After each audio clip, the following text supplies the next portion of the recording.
So I thought I'd just give you a very quick potted history of sort of the G8 and the G20, because I think it puts our discussion in context, and it helps us to see the sort of transition that I think that we're in terms of the international landscape at the moment. The G8 has actually been around for a very long time. The G6 first met in 1975.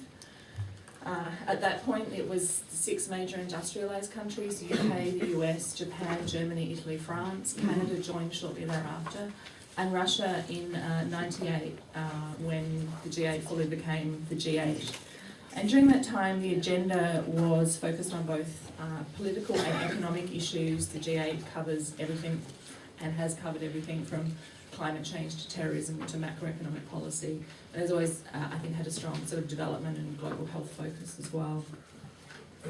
In around 2005, as the major emerging powers started to become a lot more influential, and I think there was a lot more discussion about the important role of developing countries in global decision making, the G8 decided to invite 5 major developing countries to participate in their annual meetings. And this grouping, sort of informally known as the G5, was Mexico, Brazil, China, India, and South Africa. It was seen very much as a positive move on the part of the G8, but it soon became clear, at least the perception amongst G5 countries, was that they were still not really being invited along to the whole meeting. They would get to come to parts of the meeting and not to others, and there was sort of a feeling that there was a bit of a second-tier sort of status that they had in the G8 meetings, which created a little bit of angst. Then in 2008, when the global financial crisis hit, then President Bush convened a leaders-level meeting of the G20.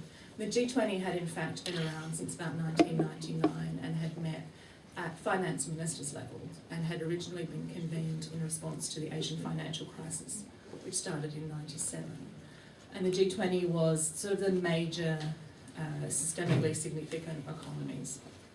The G8 plus the G5 and a handful of other countries, Australia, Indonesia, South Korea, Argentina, and a couple of others.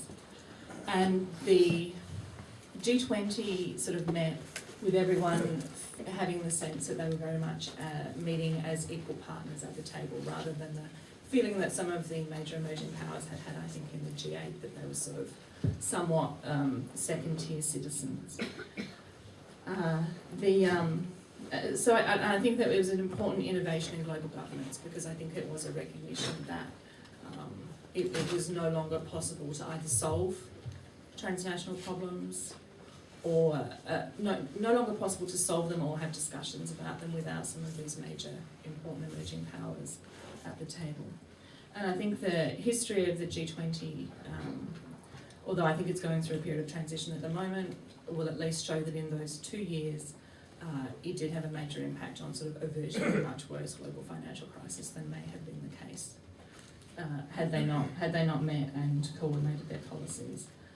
The G20 met twice the first couple of years in the sort of worst of the crisis, and has now is meeting annually. The type of organisation it is, it's very different to sort of a formal international organisation. There's no treaty. It's a leaders level forum. The 20 leaders plus sort of heads of major international organisations come together, and our French colleague, I'm sure, will fill us in a bit more on the French plans this year, because the French are hosting. But it is very much a much less structured, doesn't have a secretariat, and a lot of the work is done through a sort of an officials level or a Sherpas level process rather than through a formal secretariat. And the G20 also tasks a number of international organisations to carry out analysis and do work on their behalf. So the IMF, the World Bank, the WTO, and some of the UN organs do a fair bit of analysis and contribute to the G20's work. I would say, I think at the moment we're in a bit of a transitional phase in global governance, probably starting around last year. Late 2009, there was a Pittsburgh meeting of the G20, and the leaders at that meeting announced that the G20 would be the premier forum for our international economic cooperation. So the premier forum for those countries to cooperate on international economic issues. And at that time, there was a lot of hand-wringing, I think, on the part of some G8 countries, and concern that this spelt sort of the demise of the G8. And the sort of G8 would be rolled into the G20, the G8 would be no more. What I think we saw last year when Canada hosted the G8 and the G20, and then the Koreans had a G20 meeting later in the year, was a very clear attempt, particularly on the part of Canada, to try and differentiate the G8 and the G20 agendas.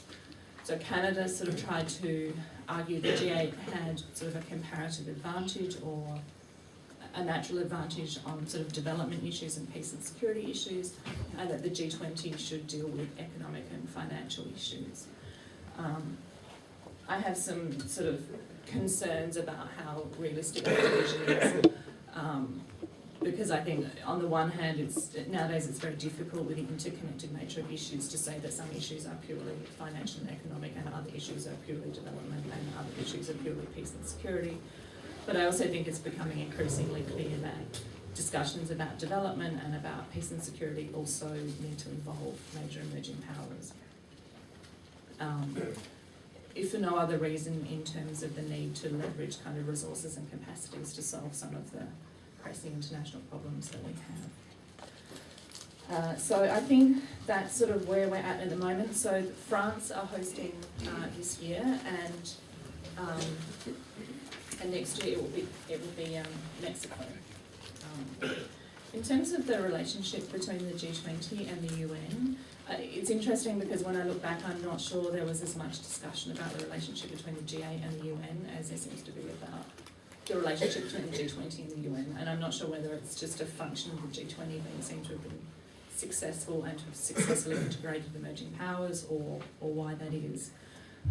But I think there's been some concern in some quarters that the G20 is somehow trying to usurp the role of the United Nations or the United Nations Security Council, trying to avoid the United Nations, make decisions on their own, impose them on everyone.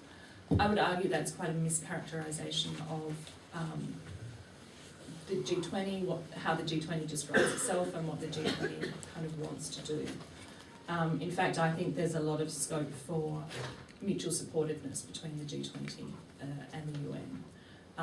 You know, there is no sort of way that the G20 can fill the UN's important role as a universal representative body.